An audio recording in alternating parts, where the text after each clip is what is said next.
We are in this series called You're on Mute. Everyone's saying, you're on mute. You're very familiar with this phrase, right? Because you've said it probably 1,000 times over the last 19 months. It's a phrase that you're just tired of saying it. And yet here we are. We're saying it one more time as a church. Luckily, this isn't a series about Zoom, praise God, but it's a series about Jesus, all right? And really, it's a series where we are talking about talking. All right, and we're talking about how to talk to difficult people and how to talk through difficult situations. And we're really feeling like we need to lean into this series where we're going to talk about talking because it seems like over the last 19 months, a lot of us have forgotten how to talk and forgotten how to talk in a way that's honorable and that doesn't dig at people's dignity, that meets people where they are and practices empathy and grace, that isn't just courageous behind a screen, but is also courageous face to face. And so I would encourage you, if you missed last week, to tune in on the Canvas app or on our website. We started this series by looking at Ephesians chapter 4, verse 25 through 32. That's going to be sort of our text for this series. We're exegeting that passage, and I would encourage you that if you've missed this past week, go ahead and this next week, start reading Ephesians 4, 25 through 32, and allow it to begin to read you as well. Over the next couple weeks as we navigate through this series, You're on Mute. But last week we talked about Paul's words where he says you need to stop telling lies and you need to tell your neighbor the truth. And we talked about how there are some of us that we're telling ourselves lie that we're okay or that we've forgiven them or we're over it when in fact you are not. And you need to unmute yourself and go to the source of your bitterness, the source of your anger, the source of your resentment. Unmute yourself, begin to speak it out because there's freedom when you begin to do so. And we talked about how Paul, he warns us that if we don't do this, if we continue to mute ourselves, if we continue to harbor anger, bitterness, and resentment, that Paul goes as far as to say that it gives a foothold to the devil in your life, which is sort of spooky sounding, but last week we sort of broke it down what Paul is communicating to us, that when we harbor anger and bitterness and resentment in our lives, it only creates deception in our relationships, distance in our relationships, and eventually destruction in our relationships. And so we talked about unmuting ourselves and beginning to go and extending grace where maybe you were harboring anger before. And so I would encourage you to watch and tune into that. But this week, I'm excited for this week's teaching. Come on. I was at a church planning conference this whole past week with a room full of pastors. So I'm like hyped up and jacked up with excitement about the church and belief about what God is doing. So just go with me. Meet me on this level, all right? I don't want to be the only excited person in the room, all right? So Thank you. So today, what are we talking about? Today, we are doing a teaching called The Power of Ping-Pong. The Power of Ping-Pong. Anybody here like to play ping-pong? Chris Warren, I know you do. I went to Spin. Anybody been to Spin in San Francisco? It is the most bougie ping-pong place I've ever been to in my life, if there ever was such a thing. Only San Francisco would make ping-pong bougie, all right? But it's actually super fun. You go and play ping-pong and drink some drinks, and it was a good time. And ever since then, God has been using this metaphor of ping pong to teach me a lot about relationships. And so today I want to talk about the power of ping pong. Now, sometimes in teachings, when I get up here and teach, sometimes, it'll end with high emotions and people are crying or it's really heavy, it's really intense. Today's not going to be that day. And all my people who are like not quite in touch with your emotions yet, you're like, oh, thank God. Okay.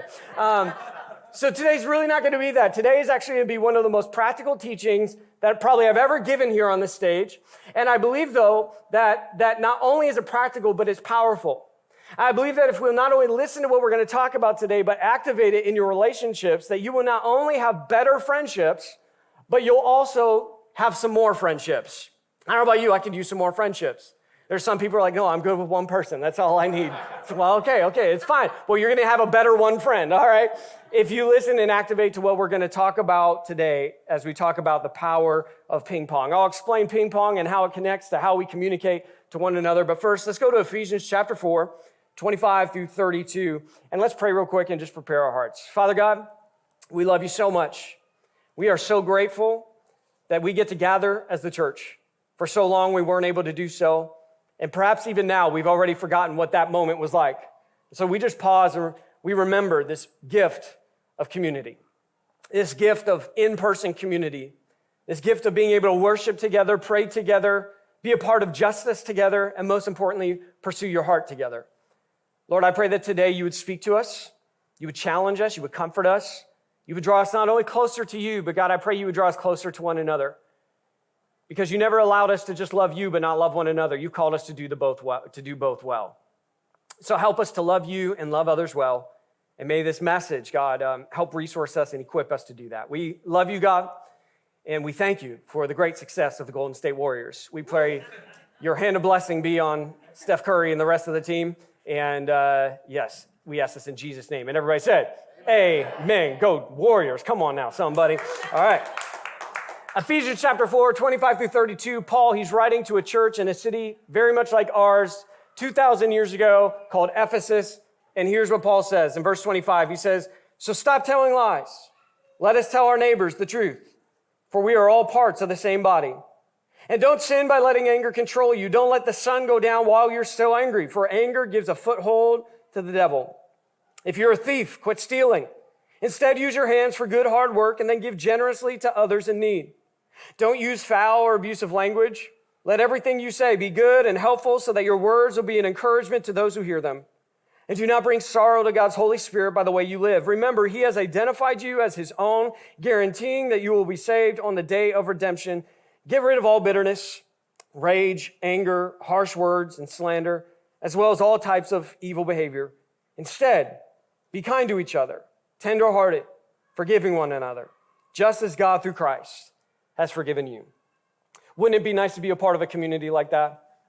A community that is not marked by bitterness or rage or anger or harsh words or unhelpful sarcasm or slander, but a community that is known for how we encourage one another, how we walk with one another, how we extend grace to one another, how we extend compassion and forgiveness to one another. I don't know about you, I want to be a part of a community like that because it seems like there's not many communities like that in the world. As a matter of fact, I think what will differentiate Canvas from maybe the rest of the communities of the world will not be how good our sermons are or how good our worship is or how amazing our graphics are. I believe what will differentiate Canvas from other communities in the world will not even be just how much we love God, but it will be how much we love and serve one another. It will be how we serve one another and we show up for one another, not only when they show up for us, but especially when they don't. That we continue to show up for people.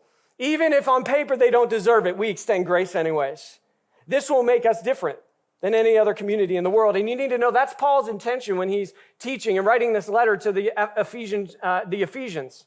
He's not only trying to show them what it looks like to practice the way of Jesus, but here in Ephesians 4, he is showing them what it will look like to live into community as the people of Jesus. He's not only interested in people loving God, but he says, if you love God, we need to love each other well.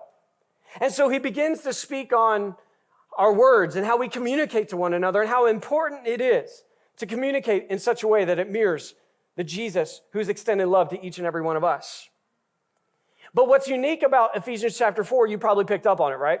Like Paul, he begins by saying, stop telling lies. Tell your neighbor the truth. Don't harbor anger because it gives a foothold to the devil. Great, makes sense, Paul. I got it. And then he ends by saying, don't let your words be full of rage or slander or deceit. Let it be full of compassion and grace and forgiveness for one another. Great, that makes sense, Paul. So he begins by talking about your words to one another. He ends by talking about your words to one another. But sandwiched right there in the middle seems like a really random verse. In Ephesians chapter 28, he's talking about our words. And then all of a sudden, Paul goes, if you're a thief, quit stealing, right? If you're a thief, quit stealing. Instead, use your hands for good hard work and then give generously to others in need. It almost feels like, have you seen the movie Up? You know the movie Up, the dog, Doug? Has no one seen the movie Up? Okay. So the dog Up gets distracted, squirrel, right? So only parents are with me right now. You need to watch the movie Up. It's the best Pixar movie out there. You will weep uncontrollably in the first 20 minutes, but totally worth it. So this feels like a squirrel moment from Paul, right? Like you're talking about words in the beginning, talking about words in the end, and then tucked in the middle is this, hey, by the way, if you're a thief, stop stealing, man. Instead use your hands for good hard work and give generously to those who are in need. So the question I have when I was reading this was was Paul just getting a little distracted? Was this some sort of sidebar? Were people just stealing from one another in the church and Paul was just speaking to that? Or does this actually fit in the context of the conversation that Paul is having right here with this new community of Jesus followers? I think it's the latter. I think it actually fits perfectly in the context of this conversation of how we communicate with one another Because I think Paul saw something 2,000 years ago that I'm sure you have seen even now today, and that is that there are some people that when it comes to the relationships that they have, that they are takers, not givers. That there are some people, when it comes to the relationships they have, they take far more than they ever give. Have you ever known somebody like that? That there are some people that they will walk into the room, and the first thought that will cross their mind is not what can I give, but what am I going to get? And Paul says, no, not us. There's no thieves in this community. Instead, if you're used to living your life with yourself at the center, if you're used to taking, we're going to be known for something different, not for being thieves and taking, but for being generous people who use our hands for good work and give to those who are in need. Paul says, look, the way that we're going to differentiate ourselves from the rest of the communities around us here in Ephesus is that we are going to be known for being givers, not takers in our relationships. Are you with me? Can I ask you a question? Are you a giver or are you a taker in your relationships? Now, it's not really a fair question, right? Because who in their right mind is going to be like, I'm a taker. It's all about me. I just look what I can get from anyone that's around me. No one's really probably going to admit that. So that's probably a good question to ask your spouse, or it's a great question to ask your roommate or someone who's going to be brutally honest with you. The chances are, though, that for some of us, that we've all been takers at some point. And God is calling us to be givers in the community and in the family of God. So let me ask you again, honestly, are you a giver or are you a taker in your relationship? Have you ever met with someone that's a taker? Come on, you know when you've been with someone that's a taker. And you know when you've been with someone that's a giver, right? When you meet someone that's a giver, you leave that conversation and you feel like you're floating 10 feet off the ground. Your tank is full, you feel seen, you feel safe, you feel heard, and you walk away from that conversation just feeling so full of life. That is the sign that you have now interacted with the giver. But man, you know when you've interacted with the taker, right? I mean, we all know, who here knows a taker? You got a taker coming to your mind. Who's sitting next to that taker? Just kidding, don't do that, that's mean. But takers are unique, aren't they? Because I could spend 5 minutes with you and I got to take a 5-hour nap afterwards to get that energy back that you took from me. Are you a taker or are you a giver? Paul is saying, hey, we're going to be known for being givers, not takers in our relationships. And I want to lean into this and have a maybe moment of some brutal honesty a little bit, because there's some of you here, this message is so important for you if not only you're going to build better friendships, but you're going to have more friendships. And for some of you, the reason that you've yet to find meaningful friendships here in San Francisco, and I talk to people all the time who are like, I've been here so long, I feel so alone, I don't have any meaningful friends, it's all shallow. Can I challenge some of you? Maybe this doesn't apply to everybody, but I think it might apply to a few, that maybe the reason that you yet to have meaningful relationships with others in San Francisco is because every relationship you enter into, you're looking for what you're going to get instead of what you're going to give. Have you noticed generous people have a ton of friends? People like being around generous people. Ain't nobody want to be around a taker. Everyone's busy when takers ask them to hang out. Right? I wonder if for some of you, maybe even in your dating relationships, single people are like, don't go there, man. I'm going to go there. I'm going to go there. And some of y'all are like, I can't find the one. Every guy in San Francisco is this bro, and I don't want to have anything to do. Or every lady in San Francisco, I just can't find a meaningful relationship. I just can't engage. I just can't find that person that's going to be my person. And I'm not saying this applies to every person, but can I maybe challenge you? Is it possible that we are entering into these relationships looking for what you can get instead of what you can give? And maybe if you started entering into it looking for what you could give, you might have some more meaningful relationships in your life. There's some of you that in your marriage, you're married right now and it's not banging on all cylinders. There's not a whole lot of intimacy. It's just not really going very well. And it's easy. Well, it's the kids, or we're so busy, or my spouse is possessed by Satan. And you have all these reasons for why your spouse is the way they are. But can I actually ask you a different question? Maybe the reason your relationship isn't banging on all cylinders or is dry or not intimate, maybe it's because you're looking for what you can get and you need to start looking for what you can give to your spouse. Keep your feet underneath your seat. I'm going to go one more. There's some of y'all that I talk to people and they go, man, they come through here and I'm like, welcome to Canvas. If you've been looking for a church for a while, they're like, yeah, I've looked at 10 churches. And they're all messed up, Travis. You know, I've been to 10 churches, and this one, the sermon was weird, and then the next one, worship was awkward, and then the third one, the first two were good, but then they had good teaching, good worship, but the programming was lame, and then the fourth one, it smelled kind of funny, and then you have all these reasons as to why these 10 churches haven't worked out, and you just can't connect because there's just no good churches in San Francisco. You might think I'm exaggerating. I am speaking from experience and many conversations I've had. Can I just have some real honesty with you? If you've been to 10 churches and they're all terrible, there's only one common denominator. And maybe it's because you are still entering into a church and you are measuring whether that church is worth being a part of based on what you get. So you're here until the sermons start lacking a little bit. Then you go somewhere else. Or you're here until worship starts lacking and then you go somewhere else. But that is approaching as a taker, not a giver. Yes, a taker, not a giver. And maybe you would begin to experience a deeper, more meaningful relationship with your church when you stop entering into it on Sunday saying, what can I get? And instead entering into it saying, what can I give? See, as a community, as followers of Jesus, we're invited to be a community that's known for giving, not taking. And here's why this is so important. As long as you treat community like a commodity to be used, you will never find a community that you love. Come on. When you keep treating community like a commodity to be used, then I can guarantee you that you will never find a community that you love. Because people are meant to be loved, not used. You use things, you love people. And in community, we're called to be known for how we give, not how we take, which is what brings us back to ping pong. I want to talk a little bit about ping pong because in any healthy relationship, we've got to understand that there's got to be some sort of reciprocity to it.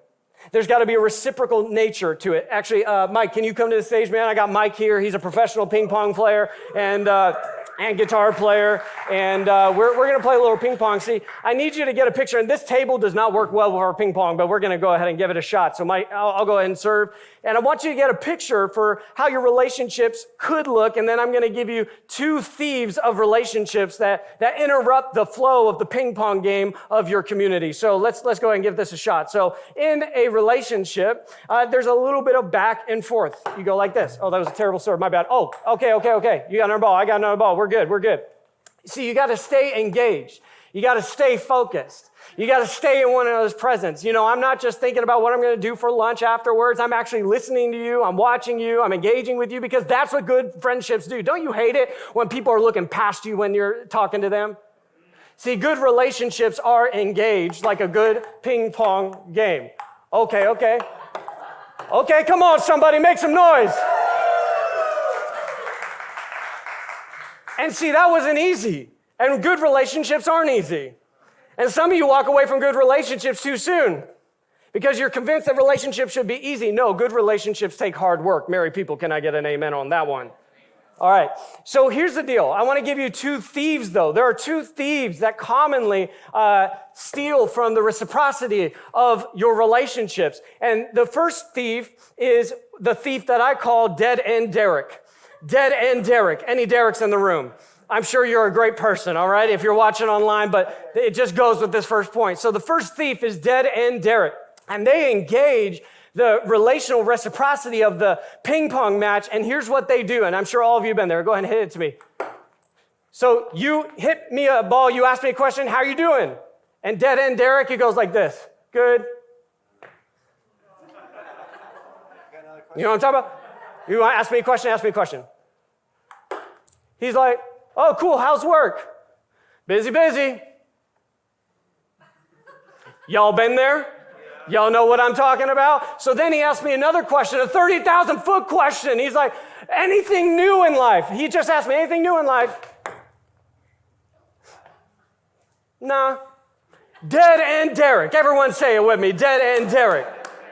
See, Dead End Derek is that person that you're like trying so hard. You're trying to engage them. You're trying to start a conversation. You're trying to get to know them. And each and every time they receive it, but they never reciprocate it. Isn't that conversation tiring? And that conversation is so tiring. Dead end Derek's just empty my soul. All right. And so now some of you, you're like, man, maybe they're just shy. Maybe you are. And that's fine.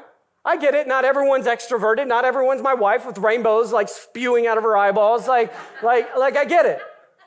But that should not be an excuse to not reciprocate with somebody if you want to have meaningful relationships.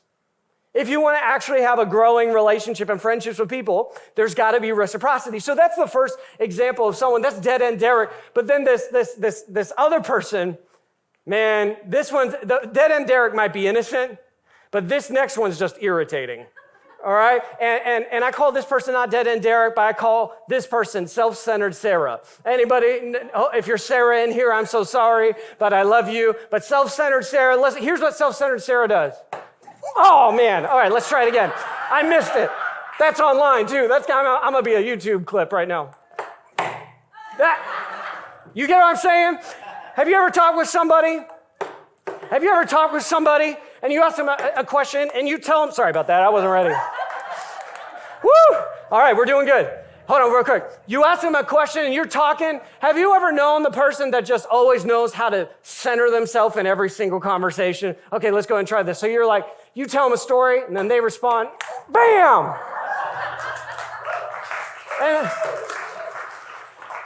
And here's my favorite, not only self-centered Sarah, I'm making this up as I go. So this next one is like the twin sister of self-centered Sarah.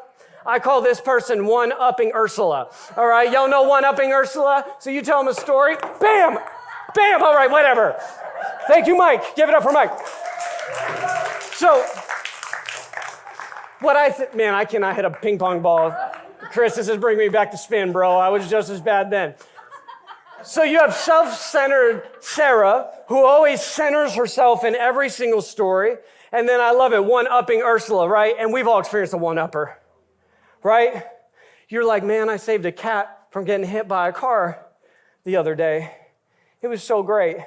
And then OneUpping Ursula is like, no way, that reminds me, I saved cheetahs from extinction.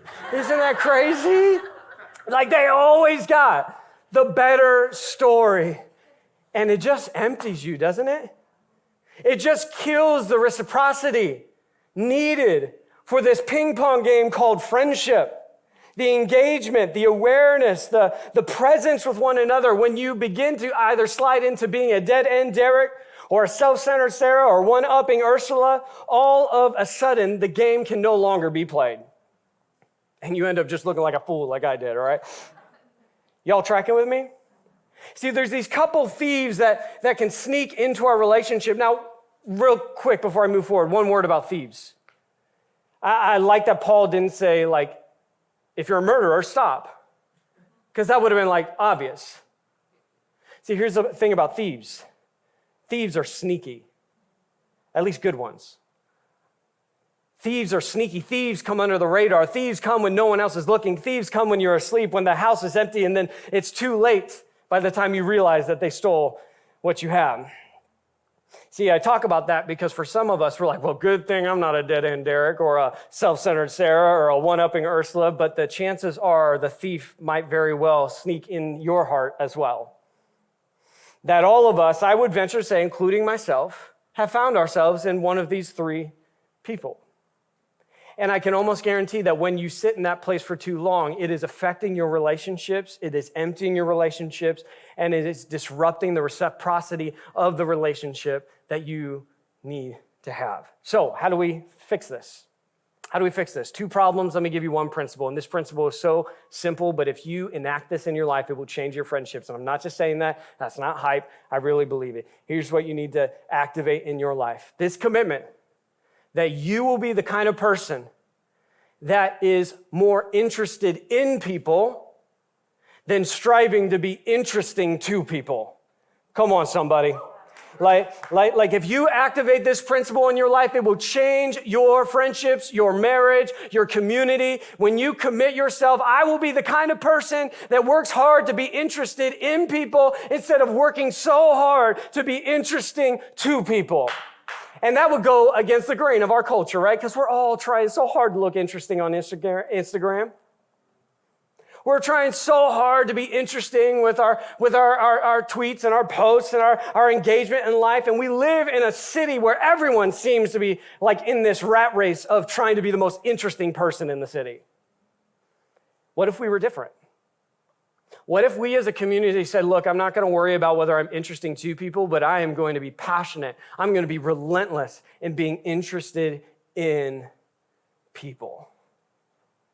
How do you think that would change your friendships, your community, your experience maybe even here at Canvas, with your coworkers? If you said, I'm going to be the kind of person that's interested in them, not just trying to be interested to them. So how do we do that? Let me give you just some real practical ways that we can live this out. I told you, this is going to be so practical, then we're going to connect this to Jesus, because this absolutely is compatible with Jesus. Here's some ways to live this out. The words aren't going to be on the screen, but I want you to write this down. Ask good questions. You want to be interested in people versus just being interesting to people, then make a commitment to ask good questions. And I preface, I want to clarify, it's not just ask questions. Ask good questions.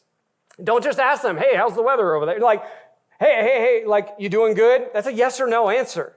Like, ask good questions that actually begin to peel back the layers of the person and show that you are interested in who they are and what they're about and where they're going. Ask good questions.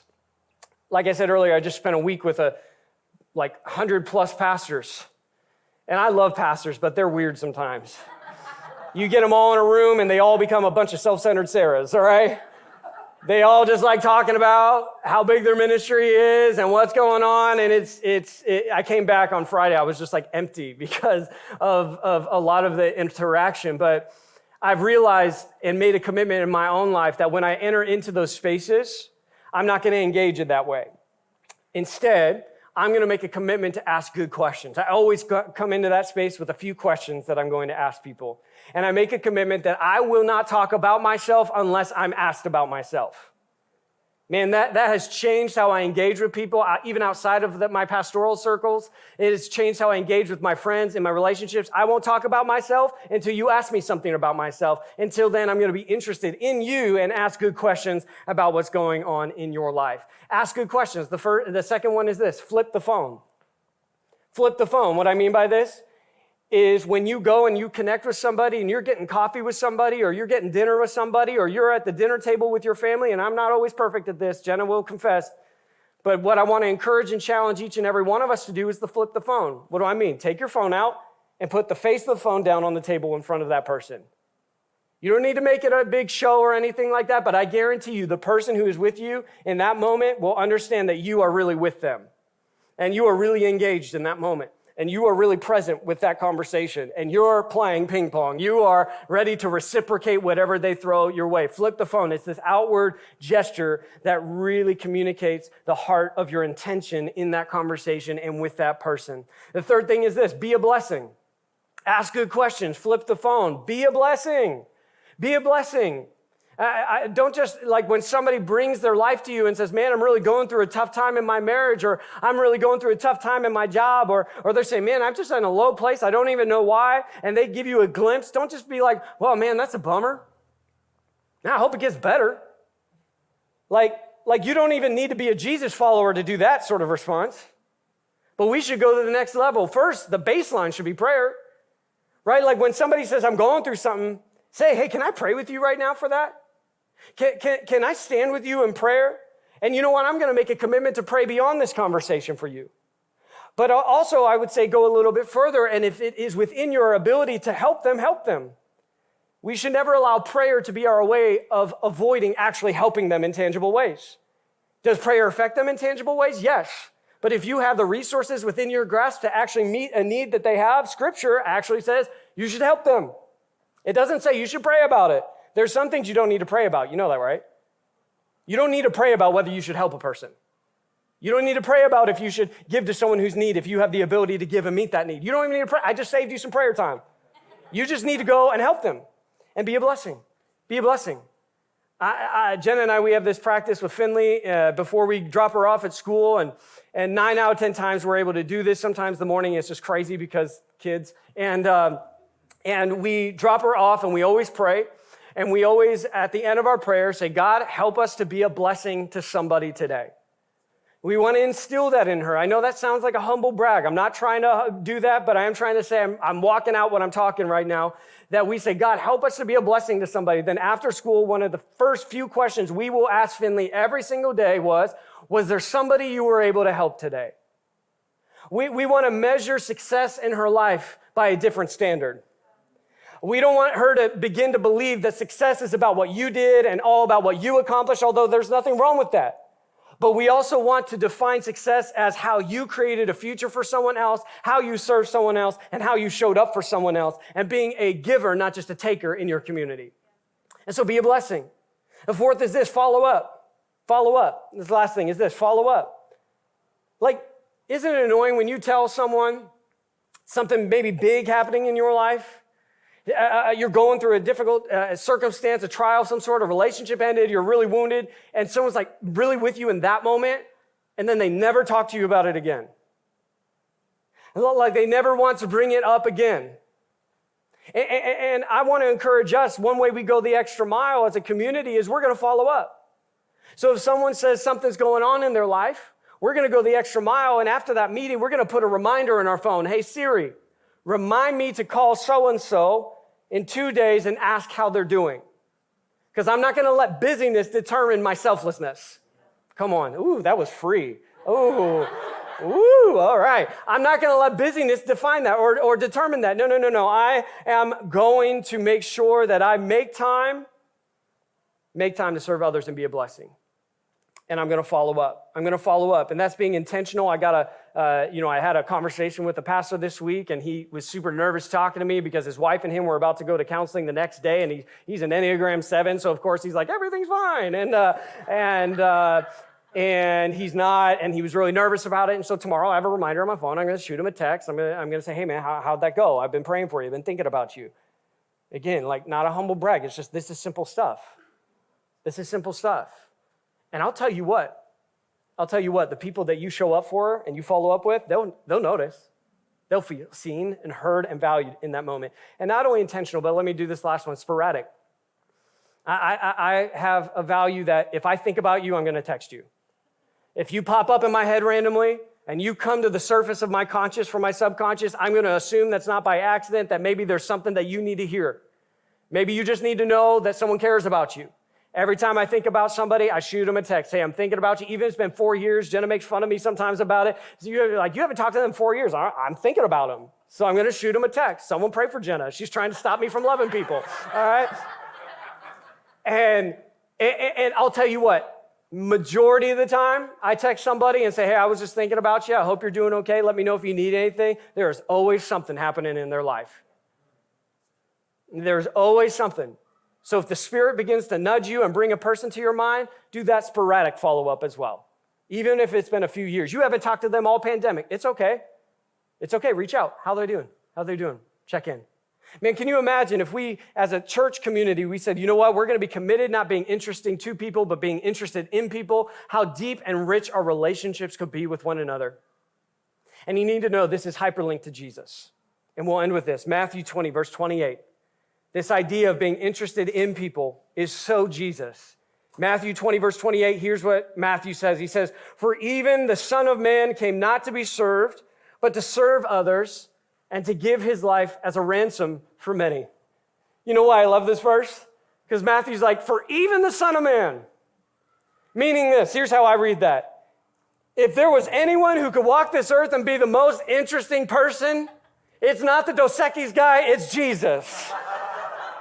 Like Matthew is like, if there was anyone who could be the center of attention, if there's anyone who could just define the rules of every engagement, every conversation, and who could hog the attention, who could just center himself on everything because he's truly interesting, it's Jesus. And Matthew's like, for even Jesus, let's put that verse on the screen again. For even Jesus did not come to be served, to take, but to serve, to give. Jesus lived a life modeling what we're talking about here today, that when he walked this earth, His energy and time was invested not to being the most interesting person in the room, but being interested in every person in the room. And here's the irony of all this. That if we as a community stop worrying about being interesting to people and instead being interested in people, then we will become a very interesting people. Let me say it again. When we stop striving to be interesting to people, but commit to being interested in people, then we will become a very interesting people in all the right ways. And sometimes I worry that the church has become interesting in all the wrong ways. But I want to be a community that is interesting because of our compassion for one another. I want to be a community that's interesting because we actually show up for one another. I want to be a community that's interesting because we listen to one another. I want to be a community that's interesting because we extend empathy and grace to one another, especially those.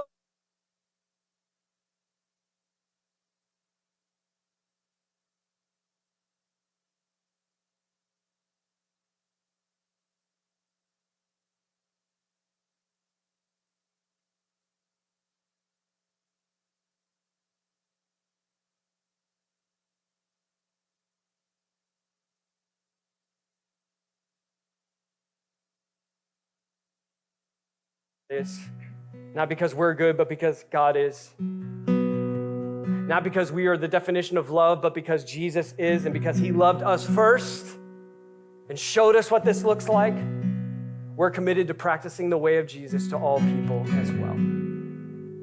So Campus, that's our challenge today. As we talk and engage in conversations, as we play the game of ping pong in our community, let us be a people that is interested in one another. And we just stop worrying about being interesting to one another. And then we'll truly become an interesting people that can point the world to Jesus. Let's pray.